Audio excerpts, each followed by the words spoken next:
Didik TV KPM.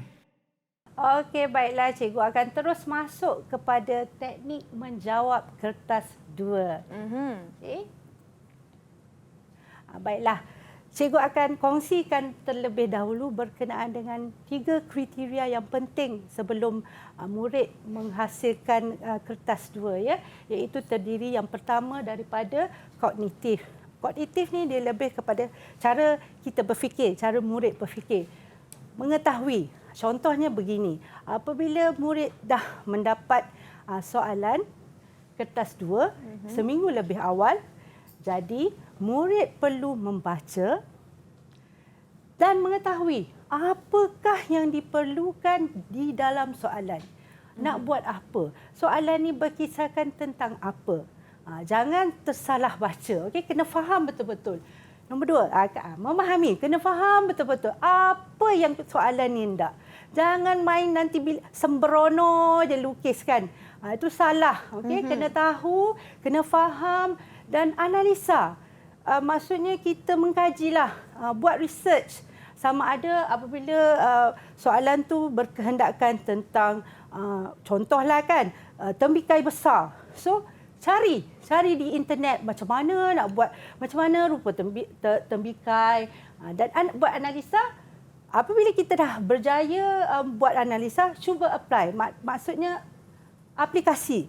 Kita lakar terlebih dahulu di atas kertas. Kemudian cuba mencipta. Sebab bila kita cuba mencari di dalam internet, selalunya dia tidak akan terus tepat. Mungkin dia berlainan.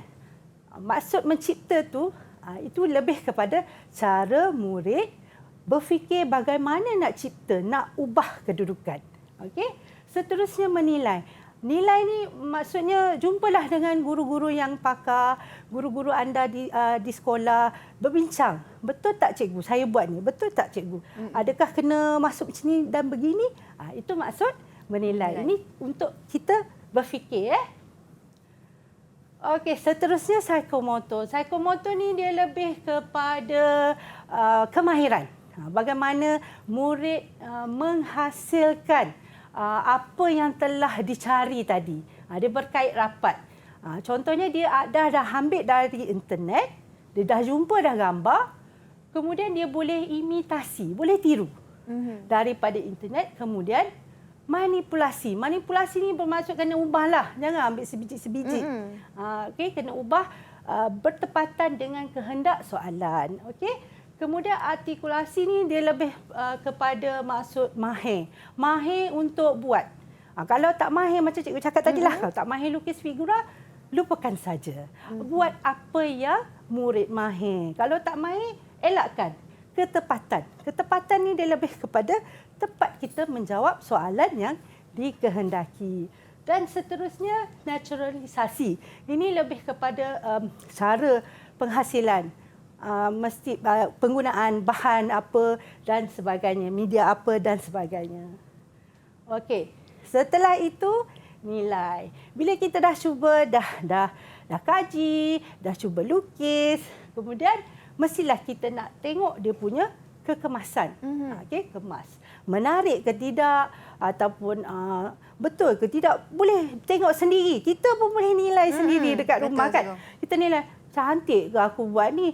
Tu bandingkan dengan benda yang sedia ada ke, sama ke tidak? Itu kita kena menarik. Dan seterusnya kreatif. Mesti kreatif. Jangan contohnya bila kalau lukis, kawan lukis burung belatuk contohnya kan. Burung belatuk, kawan dia lukis burung belatuk. Lepas tu seorang lagi lukis burung belatuk. Nanti bila cikgu masuk dewan, satu dewan burung belatuk. Itu satu. Nanti bila cikgu tanya khabar dekat cikgu lain pula, satu Malaysia burung belatuk. Tak biasa kan? Betul, cikgu. Jadi kita kena kreatif. Dan juga committed. Committed dalam menghasilkan karya. Okey, committed tu maksudnya bersungguh-sungguh cikgu. Bersungguh-sungguh. Kita minat nak buat. Kalau buat biar sampai habis. Jangan buat separuh-separuh. Contohnya kalau kita warna, elakkan daripada tidak habis. Ada di sini bagi contoh di hujung sana. Nampak tak? Yang mana yang warna tidak habis tu, itu tidak committed. Kan? Jadi tolong warnakan habis semua ni. Jadi di situ pun dah dapat markah dah sebenarnya. Alright? Baik cikgu. So seterusnya strategi penting. Okey, cikgu akan kongsi tentang bagaimana untuk kita skor lulus. Kalau kita alamak cikgu, saya tak reti lah cikgu, saya tak reti mewarna cikgu. Saya tak reti nak melukis cikgu. Jangan risau, janji ikut apa yang cikgu kongsikan ni. Cikgu lupa nak tanya, dah ada pen dengan kertas ke? Murid-murid di rumah, tolong salin ya apa yang sedang cikgu ceritakan. Salin kawan-kawan. Salin ya.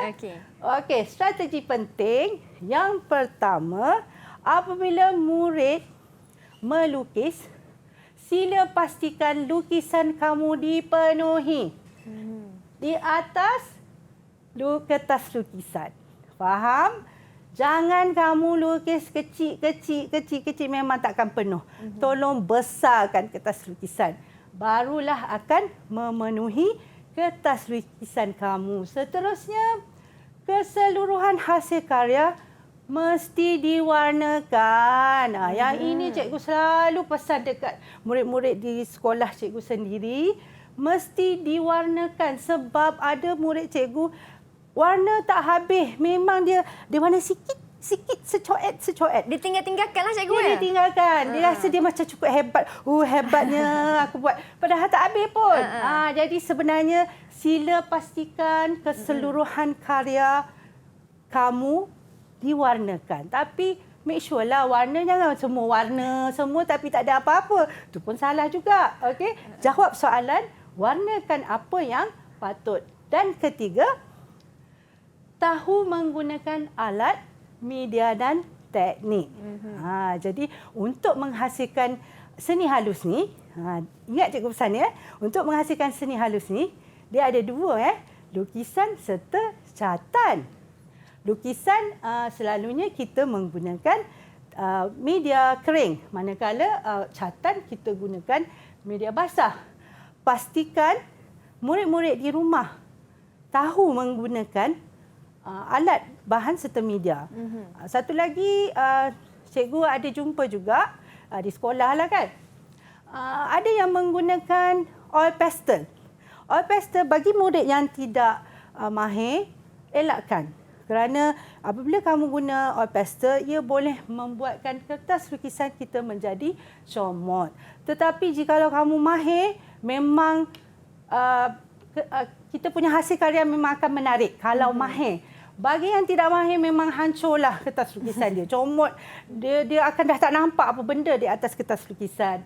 Jadi itu oil pastel. Satu lagi, jangan tertukar dengan krayon ya. Krayon dengan oil pastel adalah dua jenis bahan yang berbeza. Okay, media yang berbeza. Krayon dia lebih kepada bersifat seperti lilin. Manakala oil pastel dia berminyak. Itu beza dia di situ.